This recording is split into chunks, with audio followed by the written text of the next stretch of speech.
Let's see thermodynamical probability. तो number of macro states हैं E1 E2 E3 E3, जहाँ पे G1 G2 G3 ये सेल्स हैं, N1 N2 N3 number of particles हैं। तो in how many ways we can choose N1 particles from N particles. तो यहाँ कॉम्बिनेशन का फॉर्मूला NC_N1, जहाँ पे N का फैक्टोरियल अपॉन N1 का फैक्टोरियल N माइनस N1 का factorial. Similarly for N minus N1 CN2, जहाँ पे N माइनस N1 का फैक्टोरियल अपॉन N2 का फैक्टोरियल, फिर N माइनस N1 N2। तो जब हम W निकालेंगे तो हम इन सारी वैल्यूज़ को रखेंगे N factorial upon N1 factorial N minus N1, ये सब रखेंगे तो ये कट जाएगा।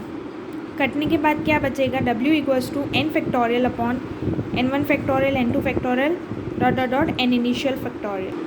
अब जैसे फॉर एग्जांपल हमने ये एक पार्टिकल लिया, तो ये जी इनिशियल कितनी बार, इसके अंदर हम 12 तरीके से इसको अरेंज कर सकते हैं।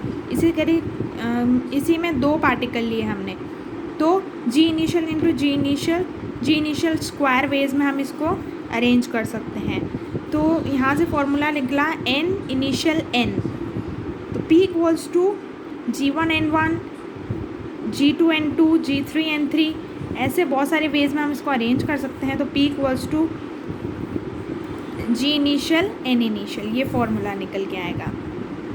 दोनों को W इंटू P करेंगे, N फैक्टोरियल N इनिशियल का फैक्टोरियल इंटू G इनिशियल का फैक्टोरियल, तो N फैक्टोरियल अपॉन इनिशियल से लेके N इनिशियल से लेके N इनिशियल, ये फॉर्मूला निकल के आएगा थर्मोडायनेमिकल प्रोबेबिलिटी का।